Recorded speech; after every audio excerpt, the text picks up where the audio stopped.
Good morning, sir. Good morning, Vasule sir.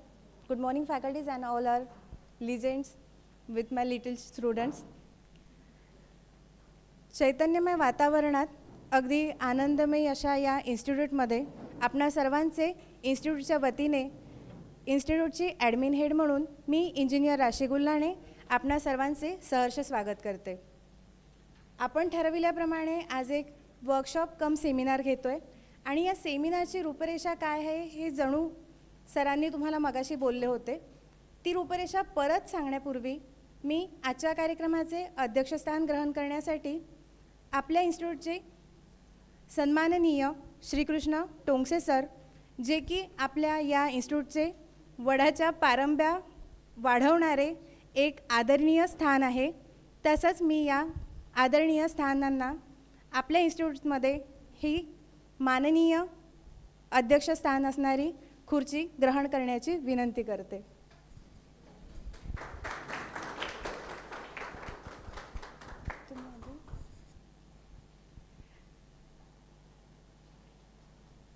धन्यवाद sir.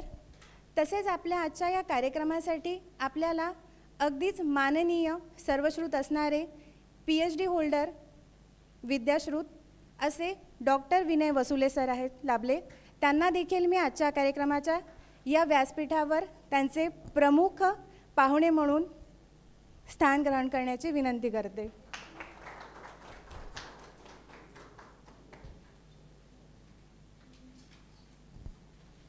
धन्यवाद sir. आज आपण येथे सर्व जमले आहोत ते एका शैक्षणिक वर्कशॉप कम सेमिनारसाठी. या सेमिनार कम वर्कशॉपमध्ये आपण जे शिकणार आहोत ते आपल्यासाठी किती मोलाचे आहेत ह्या सर्वांचे तुम्हा सर्वांना अनुभूती येईलच.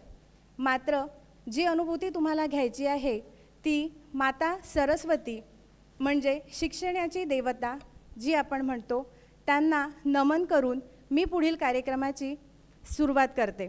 ह्या सुरुवात करताना मी सर्वांना आवर्जून सांगते, तुम्ही आज इथून जे काही घेऊन जाल हे तुम्हाला तुमच्या आयुष्यात नेहमीच भरपूर कामी असेल.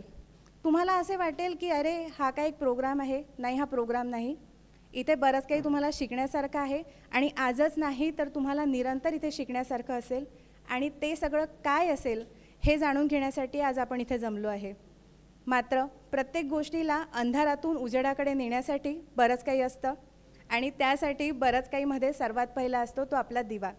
त्यामुळे कार्यक्रमाची सुरुवात या इन्स्टिट्यूटच्या दीपप्रज्वलनापासून करूयात. त्यासाठी मी आपले आजचे माननीय अध्यक्ष तसेच प्रमुख पाहुणे वसुले सर आणि श्रीकृष्ण सरांना विनंती करते. सोबतच आपल्या इन्स्टिट्यूटचे जे फॅकल्टीज आहेत, HOD आहे, या सर्वांना विनंती करते की दीपप्रज्वलनासाठी त्यांनी समोर यावेत.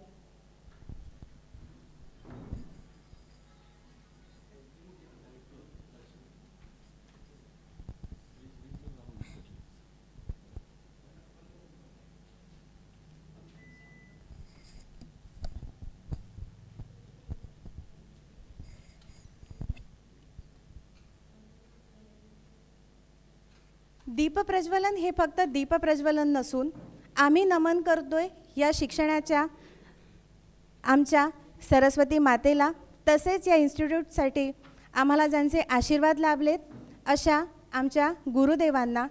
त्यांना नमन करून आता श्रीकृष्ण टोंगसे सर दीपप्रज्वलनाची सुरुवात करत आहेत.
धन्यवाद वसुले सर, धन्यवाद टोंगसे सर.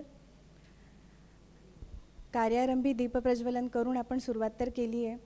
खरं तर आज आपल्याला लाभलेले दोन्ही व्यक्ती यांचा परिचय देणं फार गरजेचं आहे. ही इन्स्टिट्यूट सुरू करताना फक्त इन्स्टिट्यूट सुरू नाही झालं, त्यामागे मोठं कारण आहे. मी जसे पहिले बोलली की टोंगसे सर हे वड आहे आणि त्याच्या पारंब्या आहेत. टोंगसे सरांना वड म्हणण्याचं कारण आम्ही Tongse Patil Buildcon solutions private limited या कंपनीने 3 शाखा ठेवल्यात. त्यामधली एक पारंबी आमची स्ट्रक्चरलमध्ये काम करते, तर दुसरी पारंबी सरांच्या मार्गदर्शनाखाली HR मार्केटिंगमध्ये काम करते. तशीच आमची ही तिसरी पारंबी जिथे आज आपण जमलो आहे ही शैक्षणिक क्षेत्रात काम करते, ज्याचे नाव ॲप्टॅट एज्युटेक करिअर डिझाईन अकॅडमी आहे. आमच्यासाठी मार्गदर्शन करणारे आमचे श्रीकृष्ण टोंगसे सर म्हणूनच हे वडास समान आहेत, ज्यांच्या पारंब्या आम्ही सगळीकडे बघतो आहे आणि या पारंबीसाठी आम्ही तुम्हालाही आमच्यासोबत जुळून घेतो आहे. तसेच आज इथे उपस्थित असलेले डॉक्टर विनय वसुले सर हे PhD होल्डर आहेत आणि PhD इंग्लिश आहे त्यांचं. खरं तर इंग्लिशची भीती बऱ्याच जणांना असते, पण सरांनी इंग्लिशमध्येच PhD न करता बरेच अशा गोष्टी आहेत, शैक्षणिक क्षेत्रात एवढी उच्चता गाठली आहे की त्याची कल्पना मलाही करता येणं शक्य नाही आणि तुम्हालाही नाही. अशा या आपल्याला लाभलेल्या डॉक्टर विनय वसुले सरांना सत्कार करण्यासाठी मी टोंगसे सरांना विनंती करते.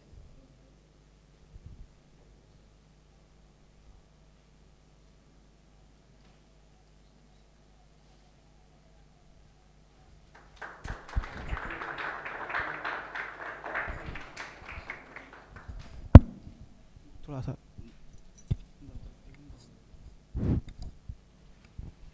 धन्यवाद सर. आमच्या इन्स्टिट्यूटचे अध्यक्ष, चेअरमन प्लस फाउंडर यांचे स्वागत करण्यासाठी मी लाडोळे सरांना विनंती करते.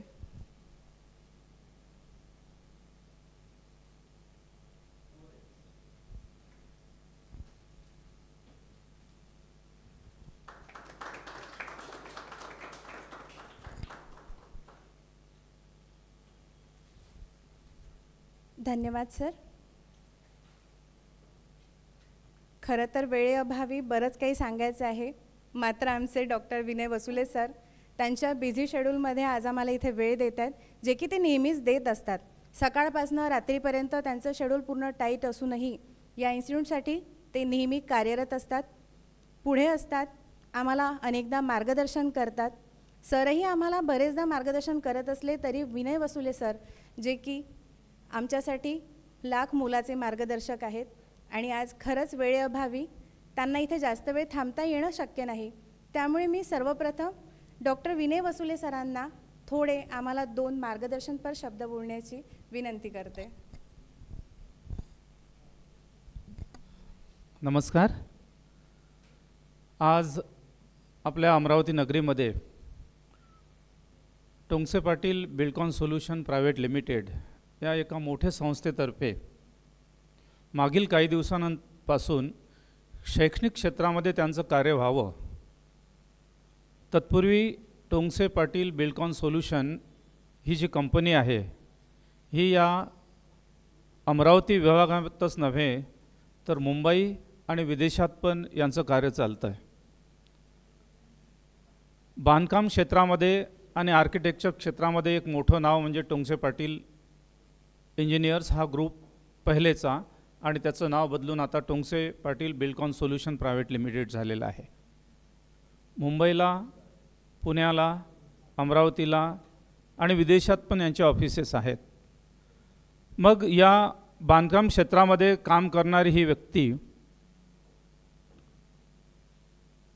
त्यांनी चिंतन केलं की आजच्या बदलत्या काळानुसार शिक्षण क्षेत्रामध्ये सुद्धा त्यांचं काही योगदान असावं, आणि या चिंतनातून Tongse Patil Buildcon solution private limited या कंपनीतर्फे ॲप्टॅट एज्युटेक हे एक शिक्षण क्षेत्रात काम करणारी एक विंग, एक शाखा उदयाला आली. अर्थात या सगळ्या गोष्टीचा उदय होत असताना मी प्रत्येक गोष्टीचा साक्षी होतो, आणि माझ्यासारखा शिक्षण क्षेत्रामध्ये काम करणारा व्यक्ती साहेबांनी जेव्हा मला ही कल्पना माझ्यासमोर मांडली तेव्हा जर या समाजातल्या होतकरू आणि अभ्यासू मुलांचा जर फायदा होत असेल तर शिक्षणापेक्षा मोठं दान या दुनियेमध्ये कोणतं नाही.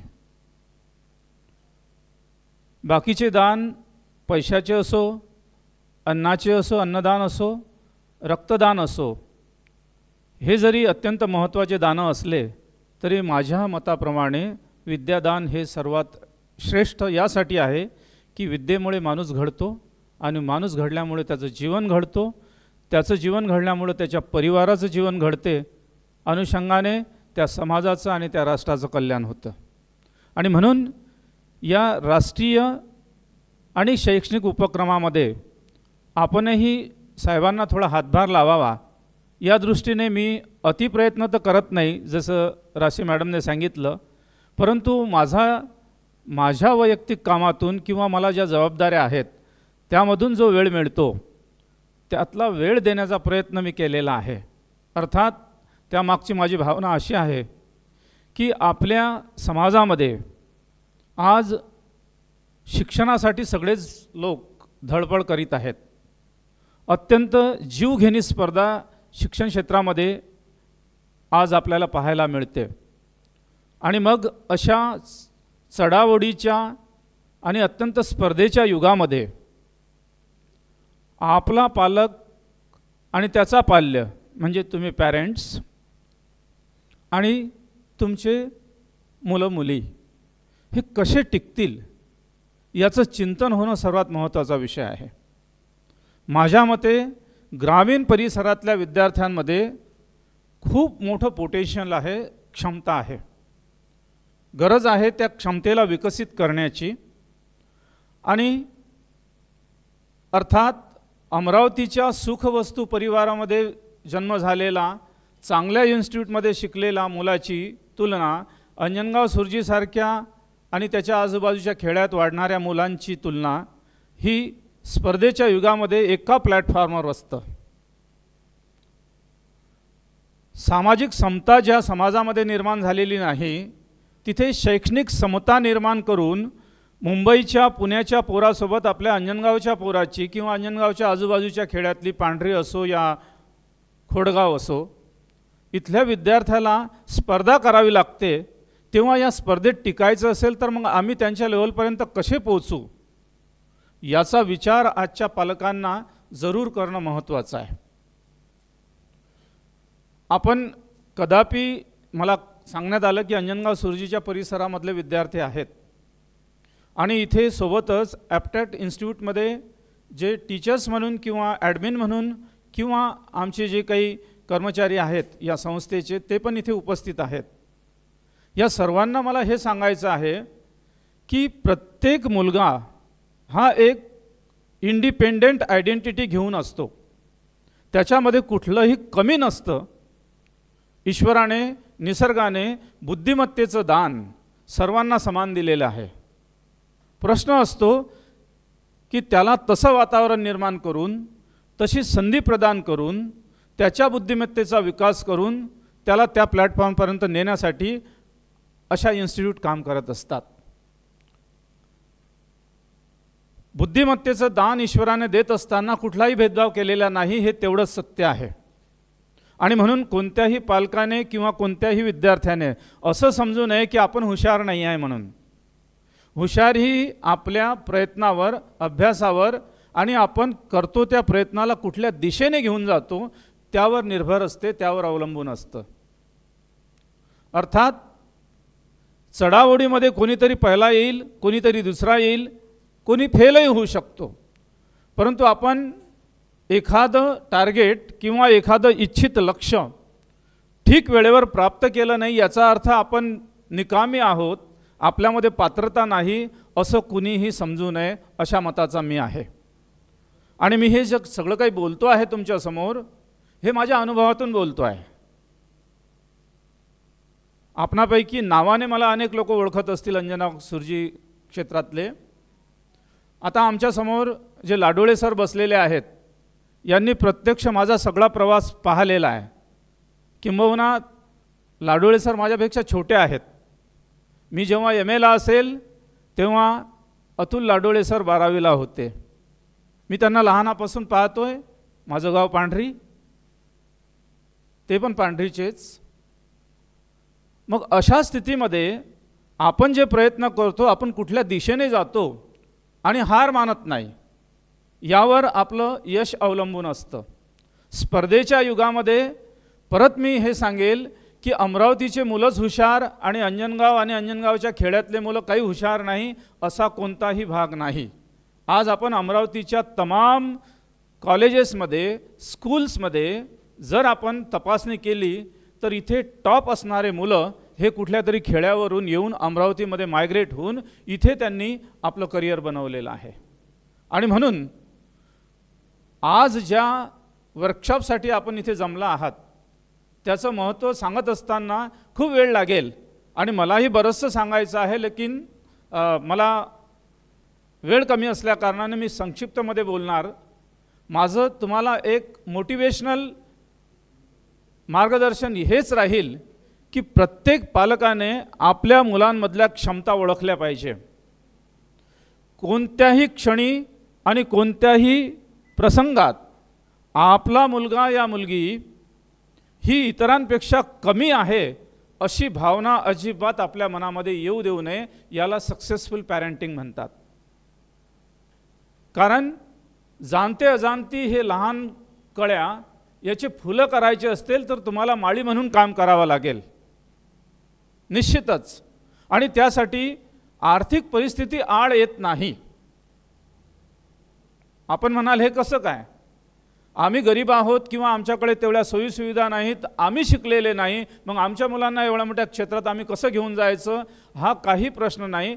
या इन्स्टिट्यूटसारख्या इन्स्टिट्यूट आहेत, त्यांच्या मार्गदर्शनामध्ये जर आपण आपल्या पाल्यांना, आपल्या मुलामुलींना जर त्यामध्ये ठेवलं तर निश्चित या इन्स्टिट्यूटचे कर्मचारी, इथले टीचर, इथलं मॅनेजमेंट त्याचा पूर्ण खबरदारी घेईल की हा मुलगा कसा पुढे जाईल म्हणून.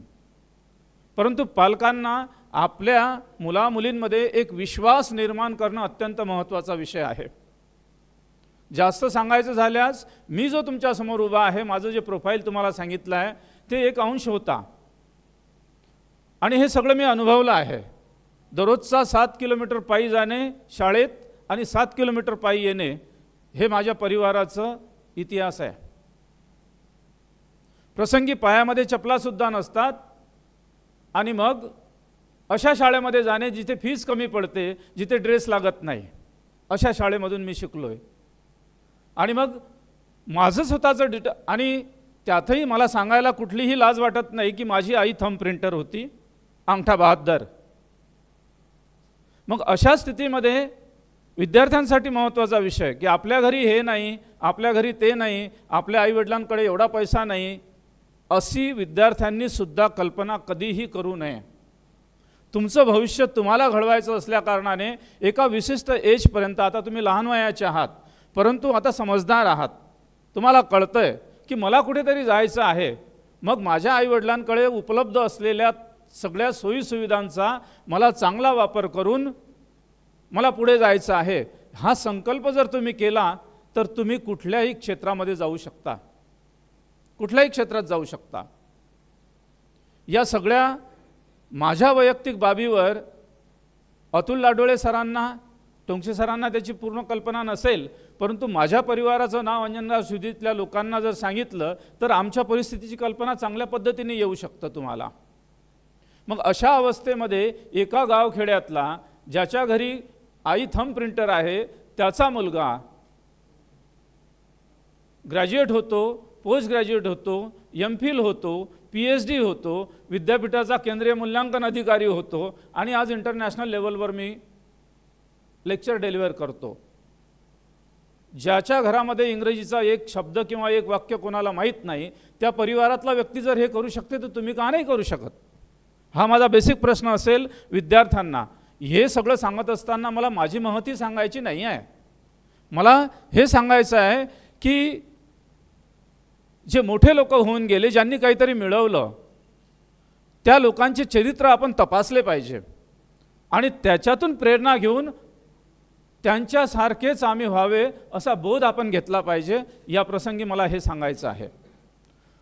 आज ॲप्टॅट एज्युकेट इन्स्टिट्यूट ही विशेषतः या क्षेत्रामध्ये पाऊल टाकत असताना याच गोष्टीचा विषय आणि विचार आणि चिंतन टोंगसे साहेबांनी केलेलं आहे. ते अनेक वेळा माझ्याकडे बोलायचे की सर, आपल्या समाजामध्ये, समाज म्हणजे फक्त बारी समाज नव्हे, सगळा समाज आपला, याच्यामध्ये असे अनेक हुशार विद्यार्थी आहेत, होतकरू विद्यार्थी आहेत.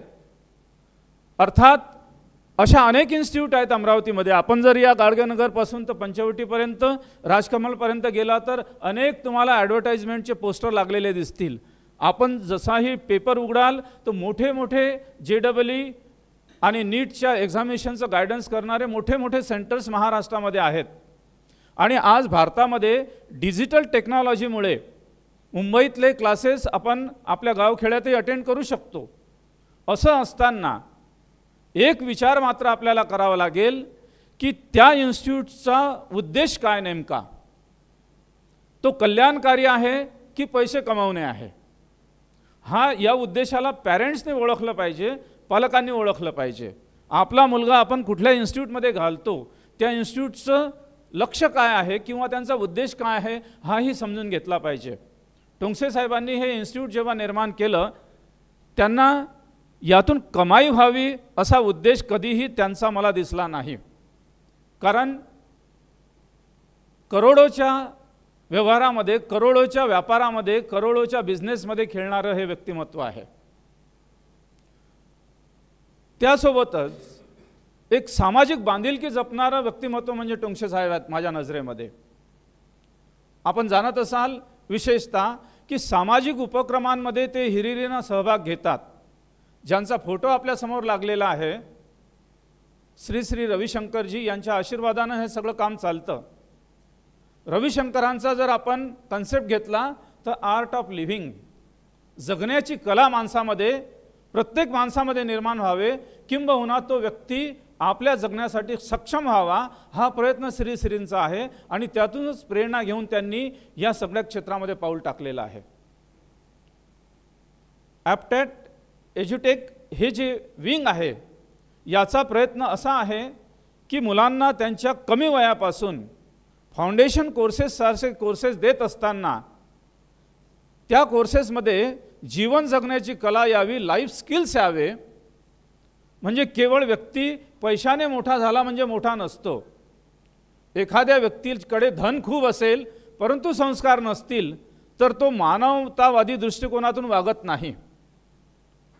आणि म्हणून माणसाने माणसाला माणसासारखं वागवलं पाहिजे, ही माणुसकी त्याच्यामध्ये निर्माण व्हावी, हाही शिक्षणाचा एक मोठा भाग असू शकतो. हे सत्य ओळखून टोंगसे साहेबांनी त्यांनी सुरू केलेल्या फाउंडेशन कोर्सेस, JEE नीट, ह्या दोन्ही गोष्टी JEE आणि नीट यासाठी जे कोर्सेस आहेत त्यामध्ये ते अशा प्रकारच्या संस्कारित किंवा संस्कारक्षम उपक्रमांचा सुद्धा समावेश त्यांनी त्यांच्या अभ्यासक्रमामध्ये केलेला आहे.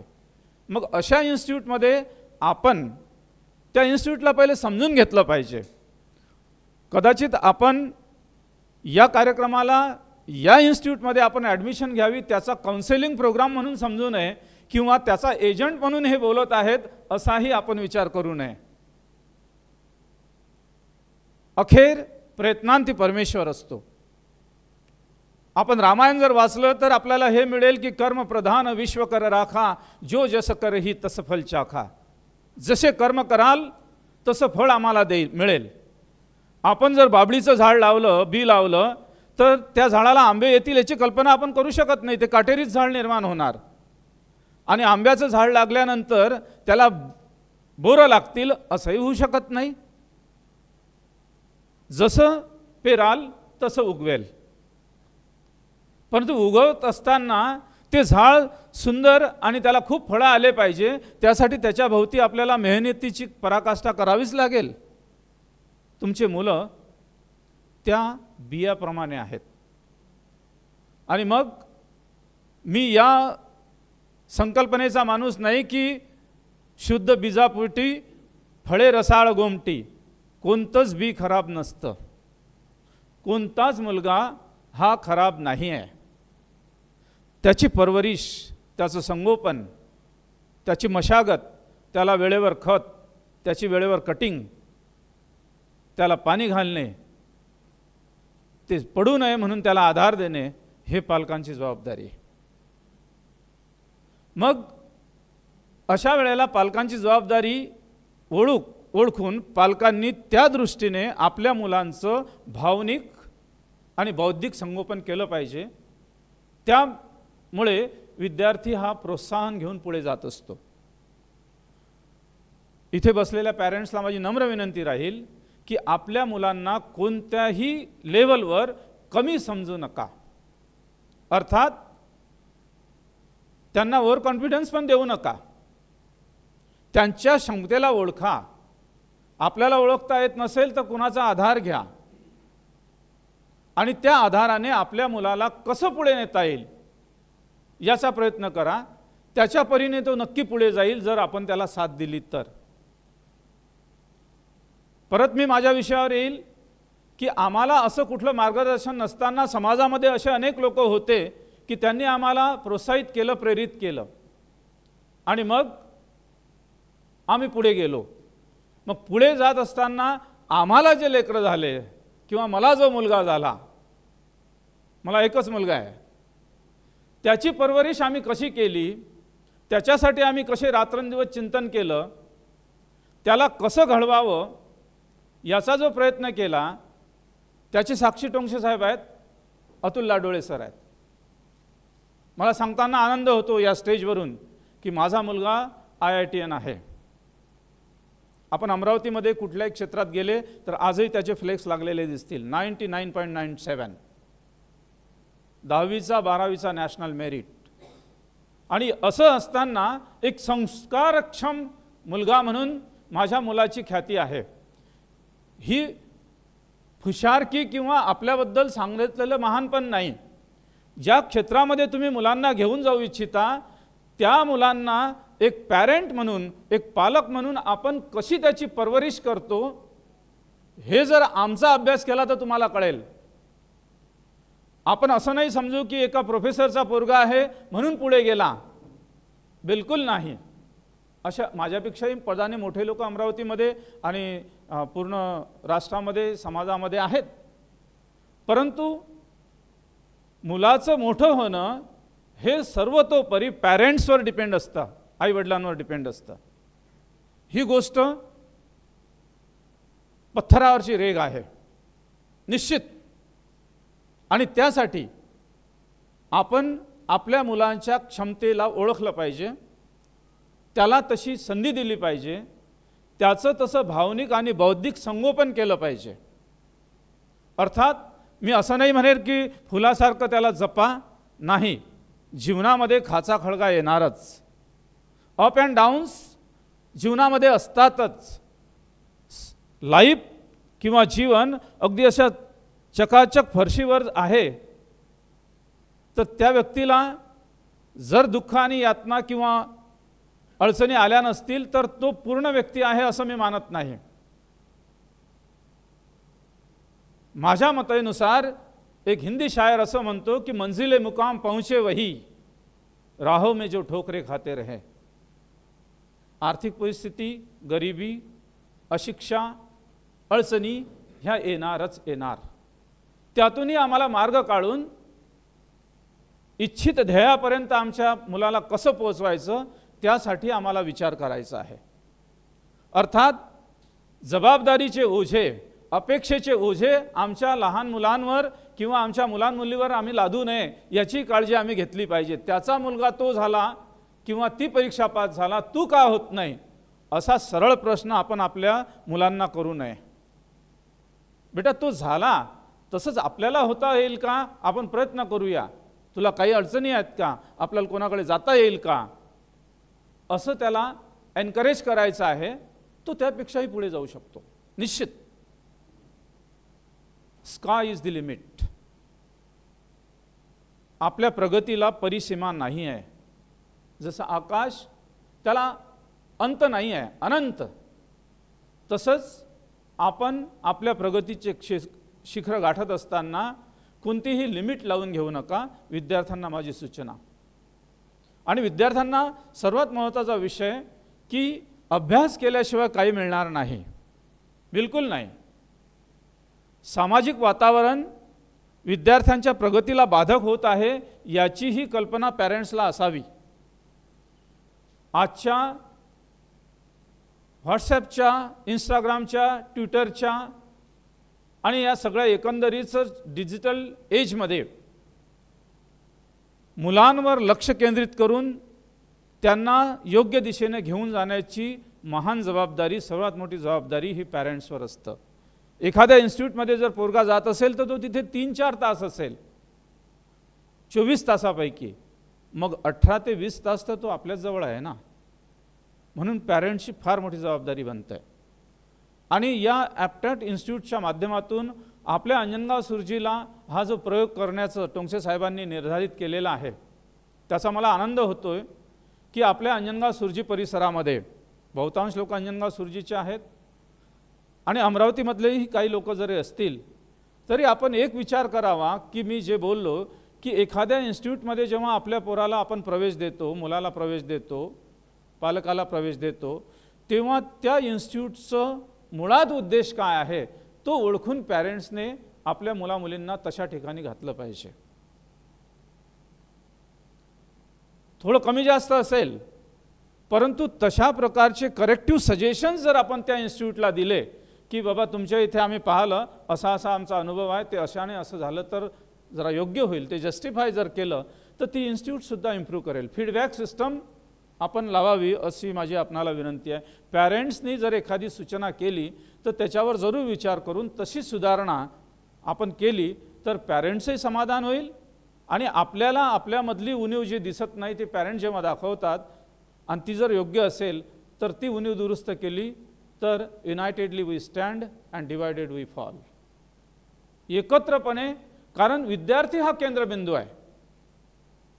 इन्स्टिट्यूट आणि पालक या दोघांचाही केंद्रबिंदू विद्यार्थी आहे, कारण त्याला तसं प्रकारचं बनवायचं आहे. आणि स्पर्धेच्या युगामध्ये एका पॉईंटमध्ये हजारो लोक कव्हर होतात. जर आपण JEE ॲडव्हान्सचा रिझल्ट पाहिला, मी तुम्हाला हे उदाहरण सांगेल की आपल्या अंजनगाव सुरजीमध्ये संगई शाळा ही सर्वात फेमस स्कूल, जिथे शिकण्याची माझी इच्छा होती परंतु परिस्थितीनं मला ते नाकारलं.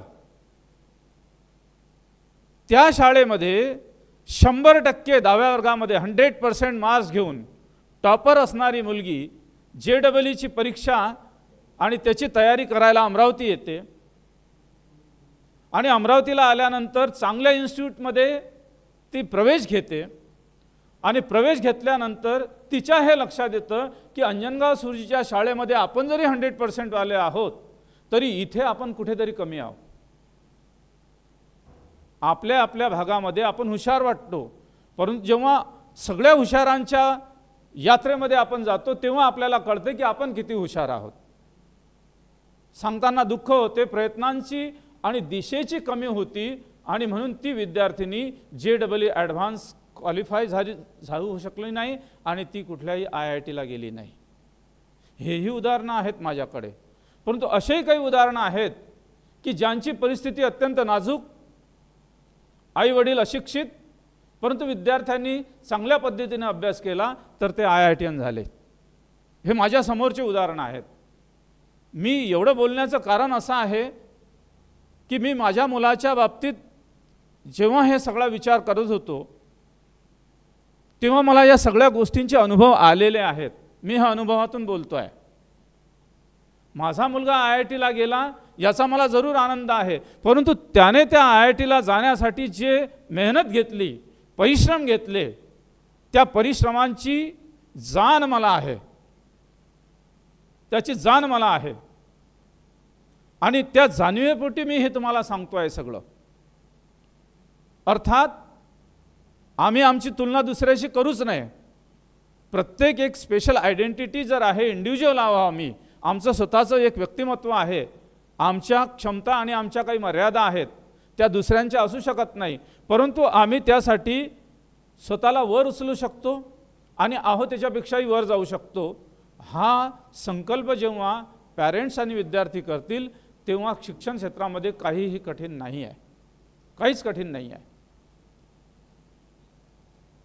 आणि मग अशा प्रसंगी आजच्या या वर्कशॉपमध्ये आपणाला या सगळ्या गोष्टीचं काउन्सेलिंग, पुढची दिशा आणि त्या दिशेतून आपल्या विद्यार्थ्याचं, आपल्या मुलामुलीचं भवितव्य घडवण्यासाठीचा आपला हा जो प्रवास सुरू होणार आहे, त्या प्रवासासाठी आम्ही तयार असलं पाहिजे. आम्ही त्यासाठी आमची मनाची तयारी पाहिजे. मी जसं पहिले बोललो की आम्ही कुठल्याही लेवलवर, कुठल्याही प्रसंगी स्वतःला किंवा आपल्या मुलामुलींना कमी लेखू नका. बी पॉझिटिव्ह, बी कॉन्फिडेंट. आणि जिथे विश्वास आहे तिथे आत्मविश्वास असतो, आणि आत्मविश्वास असते तिथे यश असतं. आपण जे दीप प्रज्वलन केलं याचं महत्त्वच ते आहे की तमसो मा ज्योतिर्गमय, अंधकाराने, प्रकाशाने अंधकाराचा नाश करावा. आमच्यामध्ये जे काही अज्ञान असेल किंवा आमचे गैरसमज असतील ते दूर व्हावे, आणि तमसो मा ज्योतिर्गमय अत दीप भव, स्वयं दीप भव. बुद्ध धर्माचं तत्वज्ञान. दिवा प्रकाशतो आणि आजूबाजूच्या परिसराला प्रकाशित करतो. तसं आपल्या मुलांनी आपल्या घरासाठी, आपल्या गावासाठी, आपल्या समाजासाठी आणि आपल्या राष्ट्रासाठी एका दिव्याप्रमाणे प्रकाशमान होऊन स्वतःचीही प्रगती आणि समाजाची प्रगती करावी, या उद्देशाने आज जो हा कार्यक्रम आयोजित केला त्यासाठी मी शुभेच्छा देतो. आपण माझी जी काही पात्रता असेल त्या पात्रतेच्या अनुषंगाने माझा आपण स्वागत केलं, सत्कार केला, आणि मी बरंच काही बोलून गेलो. त्यामधलं आपल्याला योग्य असेल त्याचा आपण जरूर विचार करावा, अयोग्य असेल ते कानाच्या बाहेर करावं. आपणा सर्वांना मी धन्यवाद देतो की आपण मला शांततेने ऐकून घेतलं, आणि आपले मुलं मुली अत्यंत प्रगतीच्या शिखरावर जावोत. तुम्हीही त्यांना चांगले सहकार्य करावे तशी सद्बुद्धी ईश्वर तुम्हाला देवो, आणि ईश्वराच्या आणि आपल्या मेहनतीने या मुलांचं एक उज्ज्वल भविष्य व्हावं अशी मी शुभकामना व्यक्त करतो आणि माझं लांबलेलं भाषण थांबवतो. जय हिंद, जय महाराष्ट्र.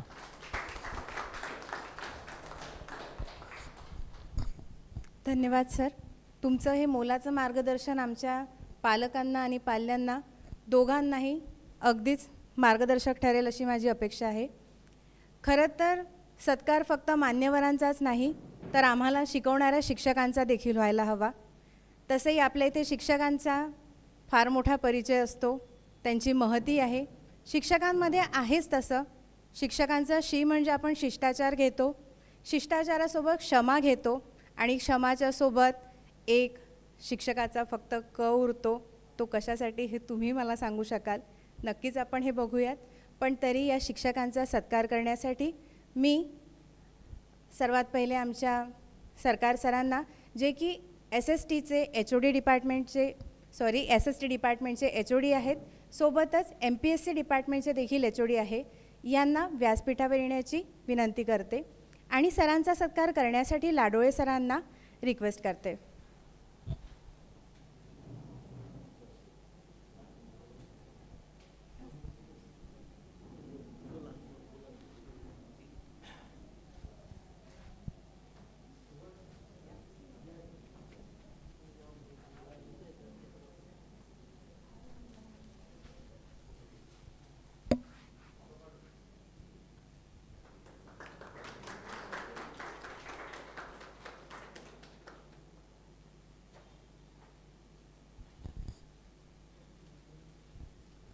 धन्यवाद लाडोळे सर. धन्यवाद सरकार सर. सरकार सर आमच्या इन्स्टिट्यूटमध्ये MPSCचे डिपार्टमेंट सांभाळतात आणि ते SSTचे मार्गदर्शक आहेत. आपल्या पाल्यांना त्यांच्या अंडरमध्येच आपण SSTचे क्लासेस देऊयात. सोबतच आपल्या इथे मॅथ्स फॅकल्टी म्हणून शोएब सर असू sale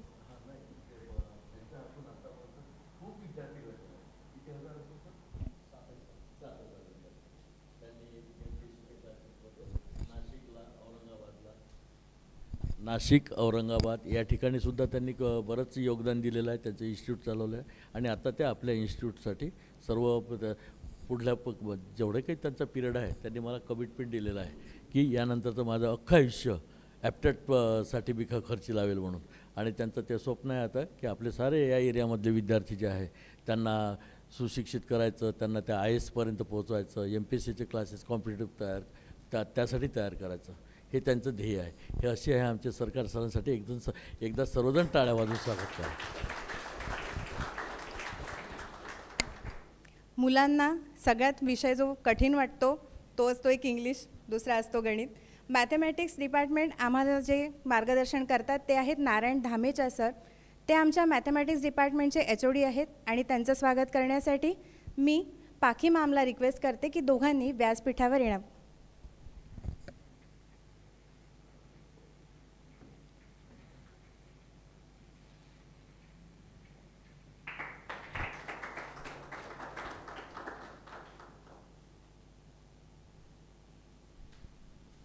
thank you sir. Thank you ma'am.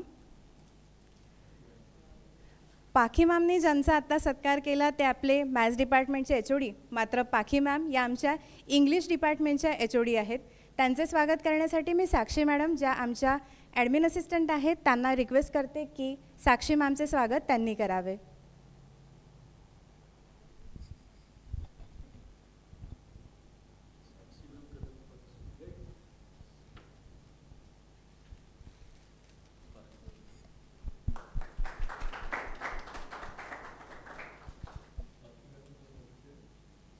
नंतर देते हो. आज आपल्यामध्ये उपस्थित असणारे आमचे आणि तुमच्या सर्वांचे आवडीचे अतुल लाडोळे सर, जे की आमच्या कंपनीचे तसेच आमच्या इन्स्टिट्यूटचे मेंटॉर टीम हेड आहेत. आणि त्यांचे स्वागत करण्यासाठी मी आमच्या श्रीकृष्ण सरांना परत एकदा विनंती करते. सरांचे स्वागत करण्यासाठी सरांना विनंती करते की त्यांनी व्यासपीठावर यावे.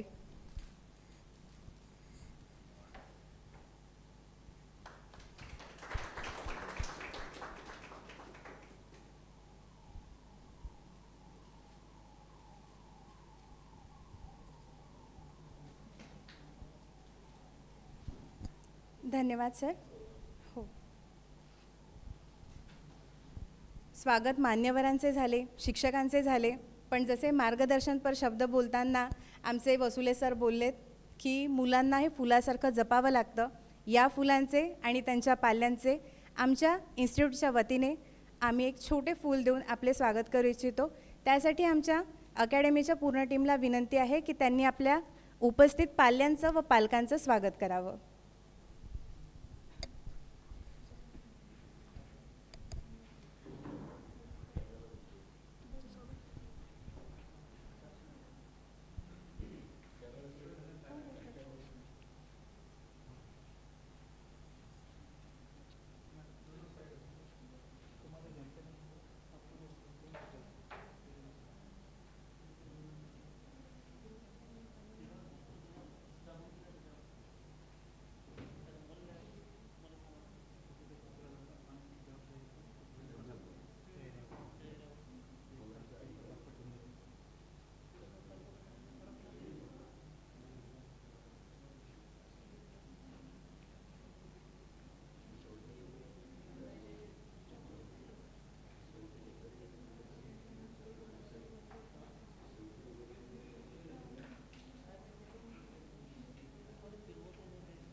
पुढील संचालनासाठी मी आमच्या लाडोळे सरांकडे हा व्यासपीठ सोपविते. धन्यवाद मॅडम. आज 23 मार्च, तुम्हाला माहीत आहे की आज काय आहे? शहीद दिवस. तर आपण जास्त खूपदा बऱ्याचशा गोष्टी आपण अभ्यासाच्या सोबत आपण अभ्यासाचा भागही आहे तो, पण फक्त आपल्याला कधी क्रिकेटच्या मॅचच्या वेळेसच आपल्याला देशभक्ती किंवा मग काय ठराविक वेळेसच आपण फक्त एक गोष्टी करतो. पण एक गाणं ऐकलं असेल तुम्ही, लता मंगेशकरचं गाणं, ए मेरे प्यारे वतन, त्याच्यानंतर याद करो कुर्बानी, असं जे म्हणतो आपण की आजचा दिवस आपण इथं बऱ्यापैकी बसून विचार करून राहिलो आहे. तर याच्यामागं जशी प्रत्येक विद्यार्थ्याचं सजा भवितव्य घडत असते, तर आई, वडील, पालक, समाज, शिक्षक खूप योगदान असते.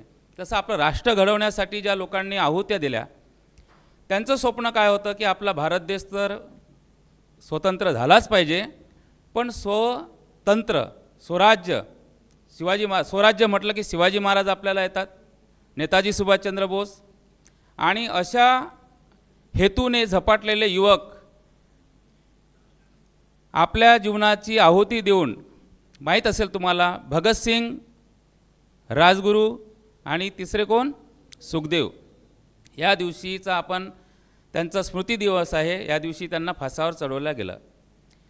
प्रश्न आपण आता मगाशी गाडीत येताना मी म्हटलं होतं की आज समाज, आणि सरांनी भाषणामध्ये सांगितलं की सध्या सामाजिक परिस्थिती, आर्थिक परिस्थिती, राजकीय परिस्थिती या सगळ्यांचा विचार करून आपल्याला खूप जागरूक राहणं आवश्यक आहे. तर त्याचाच एक भाग म्हणून पुन्हा मी आज या दिवसाच्या निमित्त आपण त्यांना श्रद्धांजली वाहूया. आणि आपल्यासाठी आपण जसं योगदान करतोय, तर चरित्र हा शब्द मगाशी सरांनी सांगितला आहे, तर अशा लोकांच्या चरित्रातून आपण घडू शकतो आणि इन्स्पिरेशन कुठूनही भेटू शकते. आणि आपल्याकडे भारतामध्ये इन्स्पिरेशनसाठी इतके लोक आहेत, पण आपल्याला त्यांना वाचता आलं पाहिजे आणि वाचन संस्कृती ही आपली जपल्या गेली पाहिजे. यासाठी आपल्या या इन्स्टिट्यूटचं एक खास वैशिष्ट्य आहे सर, की वाचन कसं करायचं हेही आपल्या इन्स्टिट्यूटमध्ये इनबिल्ट केलं आहे सिलेबसमध्ये. तर प्रत्येक विद्यार्थ्यांनी जय म्हणायचं आहे. भारत माता की जोरानं, भारत माता की, भारत माता की. धन्यवाद.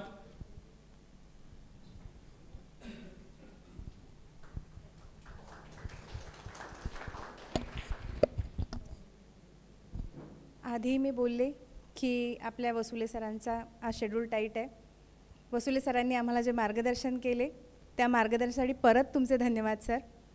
वसुले सर हे आपले फक्त PhD होल्डर आहे, ते इंग्लिश MPhil सगळं मी बोलले, त्यांनी तुम्हाला सांगितलं. एका IITNचे पिता आहेत. प्रोफेसर डॉक्टर वसुले सरांचा मुलगा IITN आहे म्हणणं काय, आणि IITNचे पिता डॉक्टर वसुले सर म्हणणं काय, या दोन्ही गोष्टीतला फरक एका पित्याला नक्कीच समजतो. आणि त्यांनी त्यांची हुशारी किंवा मोठेपणा म्हणून इथे जे काही सांगितलं नाही, हे मलाही माहिती आणि तुम्हालाही माहिती आहे, तेही बोलले. खरं तर हे जे सरांनी सांगितले अगदी सत्य आहे. वसुले सरांनी आमच्या क्षितिज दादांना म्हणजे सरांच्या मुलाला खरंच ते संस्कार दिले, तेवढे संस्कारक्षम ते होते. आणि खरंच हे सगळे संस्कार आम्हाला त्यांच्यापासून मिळाले, तसेच तुम्हालाही तुमच्या पाल्यांना देखील मिळतील याची शाश्वती आम्ही देतो. कारण वसुले सर हे फक्त आजच्या कार्यक्रमाचे प्रमुख पाहुणेच नाही, तर आमच्या अकॅडमीचे असोसिएट डायरेक्टर आहेत. त्यामुळे त्यांचे मार्गदर्शन आमच्या अकॅडमीला निरंतर लाभत आले आणि लाभत राहतील. आम्हाला सरांचे हेच मार्गदर्शन हवे आहेत. आम्ही सरांना नेहमी विनंती करू आणि ही सदिच्छा सर तुम्हाला की असेच मार्गदर्शन तुम्ही आम्हाला देत राहावे आणि तुमच्या पंखाखाली आम्हाला नेहमी सामावून घ्यावे. सरांना सध्या आपण छोटा एक स्वल्पविराम देऊयात. परत सर आपल्याला भेटतील, आज नाही मात्र पुढल्या अनेक सेशन्समध्ये सरांचे मार्गदर्शन आपल्याला लाभेल. अशाच मार्गदर्शनासाठी आपण सरांना नेहमी इथे बोलवूयात आणि तुमच्यासोबत रूबरू करूयात. सध्या धन्यवाद सर.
मार्गदर्शन मिळवण्यासाठीच आज आपण इथे आलो आहे.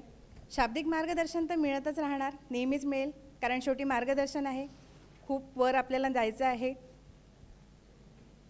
उंच भरारी घेण्यासाठी फक्त मार्गदर्शन शब्दातलं नाही तर शिकवण्यातलं देखील लागेल. आणि मेन आपण त्यासाठीच आलो आहे की आमचे जे लेक्चर्स आहेत ते तुम्हाला कसे वाटतील. आमचे लेक्चर्स आहेत, लेक्चरर अगदी उच्च शिक्षित आहेत, तुम्हाला त्याची अनुभूती येईल.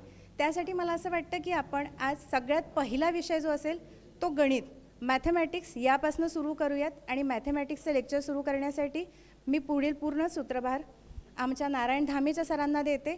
तुम्ही मॅथ्सचा डेमो त्यांच्याकडनं शिका, तुम्हाला ते कामी असेल. आणि आहे नाही आहे जसं की लाडोळे सर बोलले, आपण शेवटी बघूयातच आपली लेव्हल त्यांची लेव्हल फरक पडेल, पण त्या लेव्हलपर्यंत सर आपल्याला नेतील याची मी तुम्हाला खात्री देते.